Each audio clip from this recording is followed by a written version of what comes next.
Good afternoon, everybody. How are you? Hi, how are you doing? I'm doing great. It's a wonderful day in the neighborhood. Yeah. Yeah. Quirky Quilters is back with a great podcast today.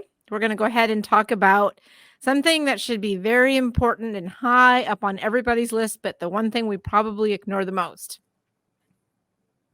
Yes. Cleaning your sewing machine. Very important, right? Yeah, I'm bad about that with my domestic sewing machine. Not with my long arm. They're clean. But, you know, the one that I use as a hobby, more of a hobby and less for my business, I'm bad about keeping that clean. Jake has some stories. Well, first of all, let's go ahead and first, all of us, just for your all information, all of us are APQS certified. So that's, I think, why all of us are shaking our heads going, yes, our long arms are clean. But Angela, you have some exciting news. Right. I'm going to be going to New Jersey soon to become ELNA certified. Can't wait. Mawa. Wah, Mawa. It's fun. Enjoy. Yeah, so it's going to be fun. So I've never been afraid to work on my machines. I probably should be. I mean, most of my machines are way out of warranty. So, taking them apart isn't a big deal because they're not under warranty anymore. I have one machine that's still under warranty, but the rest of them are significantly old. So, yeah, I've taken more domestic sewing machines apart than I should probably admit online. But yeah, looking forward to be able to take the other one apart. So yeah. And Jacob, what are all of your beautiful certifications? So I'm Genome, which is the parent company of ELNA. So, like I said, enjoy the training at Mawa. It's fun. Great. Also Juki certified and Baby Lock certified. So, working on all sorts of machines. So Angela, when you go back, you can make you can make fun of Jacob to Mario or Gaz. And also, who's the other new tech that teaches there, Jake? Anthony. So they're all pretty awesome. Yeah, they are. I'm excited. Learning new stuff. Good for you. Good for you. Right. So when we sell sewing machines, domestic and or long arms, one of the first things we talk about here at the store is to make sure we offer at our store one free cleaning. So we want to get them on that maintenance of coming in and getting that training. So what's the importance of that, Jake, of having, why is that it's so important? So it just keeps everything running smoothly. So where the lint likes to build up is in the hook area, and that's what creates the stitch. And so when you never clean it and it builds up, you're going to start having tensor problems, not sewing right, whatever, any sorts of problems, thread breaking. So it's very important to keep that clean. It's very simple. I mean, just taking that needle plate off and just cleaning the lint you can see goes a long ways.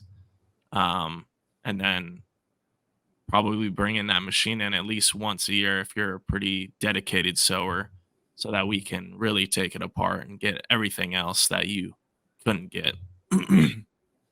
But yeah, so I have some pictures if you wouldn't mind me showing. We just opened a machine the other day, and this person obviously sews a ton, and it's probably one of the more linty machines I've opened. So this is not good, and obviously she brought it in because now she's having problems. So if we can clean it regularly, then it's going to build up less towards the bottom here that you can't get. But also, we found 12 pins that she had run over and got shot down into the machine.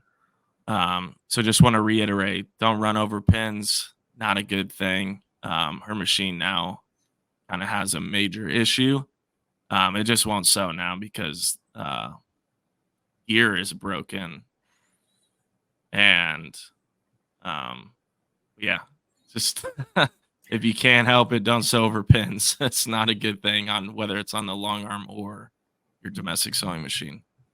On long arms, we've seen some pretty nasty, like hooks have to be completely replaced, right, Angela? Oh, I've seen them strip gears Yeah. inside the older machines that had a gearbox. I had a customer literally, we have a company called Delron gears on APQS machines. So they're a Teflon gear, and it was smooth. There was no teeth on it anymore because when she hit it, it was making sounds and she just kept running it. Wow. Yeah, a lot easier to change that gear on a long arm than it is on a domestic machine. Right, Yes. Jake? Yes. It's a very quick way to throw your machine out of time. So if you don't want it to ever stitch again, then just run over pins. But if you want it to continually work, let's not do that. Right. And most domestic machines have pretty decent warranties on them, and they're, that's just one of those things that I would question them covering if you've been running over pins, because Right. it's not designed to have pins down in its hook. Yeah. Self-inflicted. It's not that the machine stopped working on its own. Mm-hmm. Yeah. Or user errors, we call it, right? Well, I mean, if it was one pin, mistakes happen. Right. Right. That many pins, that's not a mistake. That's a habit. Right. Right. And it's just proved to point that, I mean, I've actually seen people sew over pins here on their long arm when they're just tacking down, basting the side with pins, and it actually get in between the quilt. So we have those flower pins here in our store for our long arm rental program. And now we have just a permanent piece of little plastic always in there. We were able to at least break it to the point to get the needle part out, but that plastic part's always going to be there. I have some flower head pins that actually have stitches through it. Yes. The flower, the long arm went right through it. Luckily, it didn't hit the metal; it just hit the plastic. Right. But there's holes in the flower. So your machine, long arm domestic, they are both strong enough to punch straight through that plastic. Well, those pins were beautiful V shape. They were beautiful. Yeah, I'd be questioning if she was using titanium needles too, because they were V shaped. Right. Yeah. So the needle didn't try to break. It just pushed the pin down inside the hook. Well, there actually was a needle tip in that picture, if you saw. Yeah. So. Oh, wow. Wow. So my question to you. Pin needles. So, Jacob, question to you. Sorry about interrupting. Didn't mean to do that. What do you suggest that people do at home on a regular basis in between bringing it into the shop to be cleaned? I think the biggest thing is, like I said a little earlier, is don't be afraid to take that needle plate off. So if you have screws, usually it's 1 or 2 screws, take those out, pop the needle plate off. If you have a top loading bobbin, take the bobbin holder out, because lint will build up underneath the bobbin holder in the hook. So get that out. The other thing to check is in between the teeth of your feed dogs, lint will build up in between the needle plate and your feed dogs. And if you never clean that, it'll pack in really tight, and eventually your machine's not going to feed as well. So pretty much just cleaning what you can or what you can see under your needle plate. I tell people don't go digging, because there's springs and stuff, and we don't want to dislodge those. So pretty much what you can see. So I like to use a pipe cleaner, because the lint sticks to it pretty well. So you kind of just kind of sweep around in there. Most of my machines come with a little brush. You could use that. Q-tips even work pretty well to get kind of down there and a little better. Yeah, I mean, just lint is kryptonite, I feel like, to a sewing machine or to good tension or to anything. So the more you can keep it clean, the better. And then, like I said, bringing it in at least once a year so that we can really get in there and get everything. And then as far as like oiling, a lot of the top loading bobbins will have like an oil wick right under the bobbin holder. You could put a drop of oil on that. Not super frequently, because you don't want to over oil that. but I would just refer to like your manual that came with your machine. Usually towards the back, they'll have some maintenance stuff, and just do that, and you should be good. So can I ask about like canned air or blowing air in? What do you think? So I am not a fan of canned air, um, because well, any air actually, because if you're not taking the machine apart, you're just blowing the lint further in the machine. Canned air for sure. If you don't use it properly, you can introduce moisture to your Mhm. circuit boards, and then you're really gonna have problems. So I would stay away from compressed air or canned air just because the machine's not apart. When you Right. bring it in to me once a year or to Angela once a year, we're taking all those covers off. So we're going to use compressed air to get all that lint out. So basically, just the more you clean under the needle plate, the less lint there's going to be when you bring it in once a year for us to get out. Um, it just doesn't keep compacting like that picture I showed you. So. But Angela, when we talk about APQS, we actually tell people to use an air compressor. So what's the difference there? Completely different hook mechanism inside the machine. So when you're looking inside a domestic machine, there are springs in there and all kinds of things that are letting parts move. Um, long arms don't have that. They have a big hook, and the hook is usually exposed where you can see the whole thing. So everything is sealed behind the APQS hook, so you can freely, spray canned air on it, and it is not going to hurt anything. We actually tell you to clean your machine that way because you will get more lint out of your hook that way. But you need to pay attention to what the manufacturer is telling you on how to clean that machine. APQS tells you use canned air. You can actually use WD-40 on your hook as well. I wouldn't you do that on my domestic machine. Let the service techs use the canned air and WD-40 if they need to. And yeah, no. But on an APQS machine, completely fine. Everything is sealed and it's designed to be able to let you do that and keep it super clean. Yeah. Mhm. But not to other long arms either, though. Not other long arms. That is like you need to know how to clean your specific brand of long arm. And like I said, APQS machines are manufactured for us to be able to clean them that way. So yeah. So for you guys who are watching, it must be kind of fun to watch our heads because we're all going, no, No, yes, no. because some of the stories we could probably tell are kind of fun on the service side. I mean, Jake, you've had some Yeah. some lint so compacted it's like little squares, right? Yeah, Underneath those feed dogs. yeah, the in those grooves in the feed dogs where your needle plate sits in between, I've had it packed all the way up to the needle plate, and it literally, it'll slide out with tweezers and it'll stay together. I don't understand how it does that. It's kind of cool, I guess, and kind of crazy, but we don't want that to happen. Right. And it is kind of fun because it kind of looks like layers of soil, so you can kind of see the colors they were sewing on or whatever. So, but we don't want it to get to that point. Well, I had a friend that got really upset. She had taken her machine in to be cleaned and she took the bobbin out. We were in a class together and she goes, they didn't put my felt pad back in my bobbin.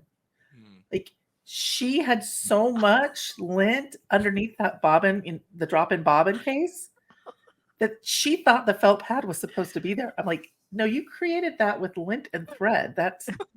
They took it out to clean your machine. And she just kind of looked at me and I was like, this is way before I was a service tech or APQS. And I'm thinking, no, I don't know of any bobbins that need a felt pad. I don't know. It's like, no. So yeah, you get used to how it looks down in there. It may not be right though, right? And if you're putting pressure up on the bobbin case while it's running, that can't be good for that bobbin case or for the hook. Hard to create a stitch when that thread has to travel around that bobbin case. Yeah. Yeah. Right. Because that hook area, that's where all the magic happens. That's where that stitch is made. It's a beautiful, magical experience, I think, even though I kind of understand it from pictures, but still, I think it's magic. Yeah. And I mean, that would be true of like not just sewing machines, but serger, cover stitch machines, everything. They need to be cleaned, right? Right. And you need to follow the maintenance schedule for that manufacturer and make sure that most of those most domestic machines, even a lot of long arms, need to be professionally cleaned once a year. Not APQS. APQS never has to be professionally cleaned. Mm-mm. But you need to make sure you know what the maintenance schedule is. And when you're buying a machine, you should be asking those questions. Like, how often do I have to bring it in to be cleaned? Does it have to be cleaned here? Or can I have it cleaned somewhere else? Or can I clean it myself? Right. So that you know what you need to be doing to maintain that machine over its life. Because the better you maintain the machine, the longer its life. Absolutely. Right? And the prettier and the better the stitch will sound, the machine will sound, work, all of that stuff. The more joy it's going to bring you. I mean, yeah, you don't want to sit down and have problems. You want to sit down and sew, right? So I was teaching a new owners class, so over at Carroll, Iowa at APQS the other day, and even the machine, I said, I'm opening this up and it's really pretty clean. There's a little bit of lint, but let's go ahead and I showed them how to clean it and to maintain it, because that's what APQS does, is they show their customers how they can maintain it and not bring it in. Yeah. And then as we put the oil back in and we put everything back together, I'm like, now can you hear how beautiful that hook sounds? It sounds like a whole different machine. Yeah, the pitch changes. It sounds different. Right. So if there's any noise in your hook area, you need to do some investigating to see why. Yeah.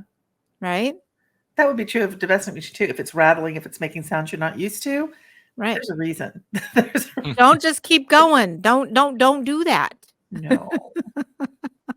Because the whole goal is for all of us who service machines is we want to see you less, and we want to see you take care of your machines in between the cleanings. Yeah. Right? And if you do something like sew over a pin, mistakes happen. If you sew over a pin and you don't know where that pin is anymore, it's probably time to be calling a service tech and say, I think I have a pin stuck down in my hook, before you have a problem. Or if the needle falls down into your hook while you're stitching, or because I've not tightened a needle down before. It has happened. It's probably happened to all of us. So yeah. Right. So, yeah. But with that too, Jake and Angela, I would say one of the things that is always just amazing to me is to talk about how often to change your needle. Yeah. yes. So I know with long arms, right, every time you take a stitch, that needle is actually flexing towards you. So the back of your hook is bumping that needle and pushing it for you every time you take a stitch. Up to 2,700 times a minute, it's hitting that needle, and you can hear it actually tapping the needle when it's just running. So you're flexing that needle constantly when you're stitching. And not only that, but when you're moving the machine, you're flexing the needle as well. So over time, that needle is going to get weaker, right? So you don't want to use that needle forever. Yeah, you need to be changing them a lot more than people actually think you need. It's not about the point staying sharp. It's about the fatigue to the needle as you're sewing. And titanium needles they don't have as much fatigue because they're dipped 3 times in a titanium alloy, but they're going to break different too. So you're going to have a longer shaft when it goes down into your hook and it's broken. So I'm going to be honest, I do use titanium needles on my domestic machine. I don't use them on my long arm. Okay. So yeah. And that's just a personal choice, Right. Sure. The important thing to remember when you're picking out your needle is you're doing it to what you're working on.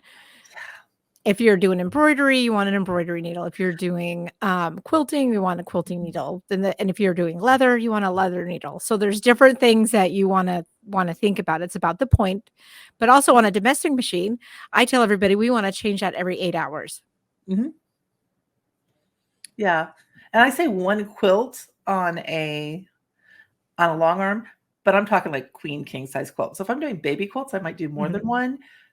But if I'm quilting all day for a customer, well, it's going to get a new needle tomorrow because I don't want to have problems with my machine. Right. So, and the needles are cheap. I mean, you're talking for long arms, at least, and they're what, $7 or something for a pack. I think they're $4.95 for some reason. It's the number they're I'm like coming 50 up with. cents a needle or something. Yeah. I mean, for what the thread cost me, the batting, the material, everything else to make a quilt, needles are cheap. Well, that's So, cheap hourly rate. yeah. 50 cents if Yeah. you think about it per hour, right? Yeah. So, everyone's like, oh, I don't want to change my needle. They're so expensive. It's what, I mean, after the hook, that needle's the most important thing that you're using, Mhm. so you want to make sure that it's working and that it's doing its job and it's not going to break on you if you can avoid that, right? Right. And when I break Yeah. needles, I can guarantee you I can go, yeah, I used it too long 90% of the time. Mhm. Now, my long arm, I might hit a thick seam or something like that, but on my domestic machine, it's because I used it too long, Right. right? Mhm. Right. And how expensive are these machines that we're working on? So, Yeah. I mean, Well, a 50-cent needle is pretty cheap to prevent a major issue in the future. yeah, Right. well, my domestic machine, my main domestic machine that I use costs more than a long arm. Mhm. Mhm. So why am I cheaping out on needles? Right. It's not worth it. Right. Yeah. Well, so the lesson of the story here, everybody, is take care of your machine, clean, besides when we have a machine that comes in here, not only do we take the covers off and clean everything out and blow it out, but I love watching our techs, Jacob and Sam, just gently even clean the outside with rubbing alcohol and making it all beautiful. Like it's the whole package, right? So, and then also making sure we do a test swatch for them when it goes back to them.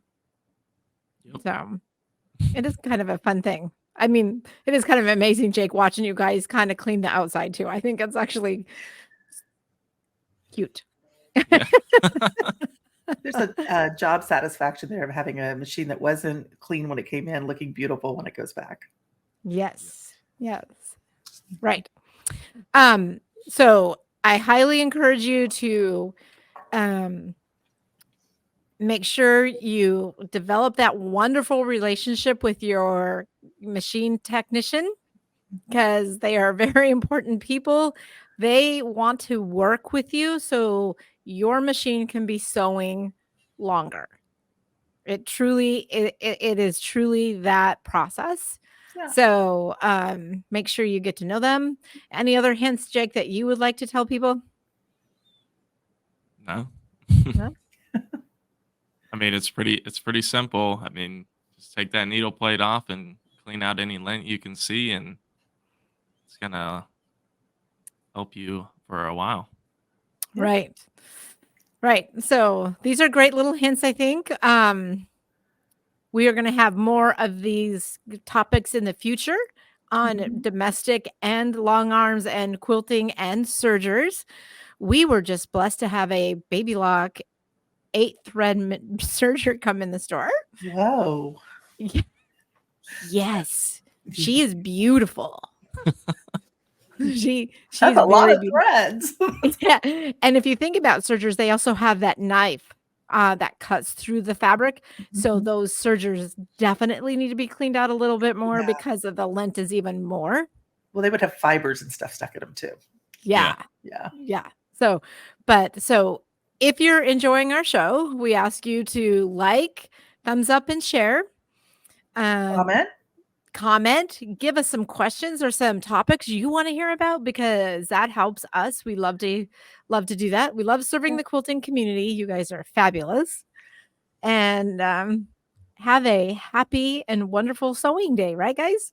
Yep. Happy quilting, right? Yay! Or sewing on, Or sewing, yeah. yeah, thread art is another beautiful thing. I love thread art. Yeah.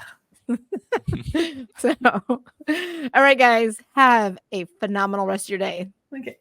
Bye. Bye.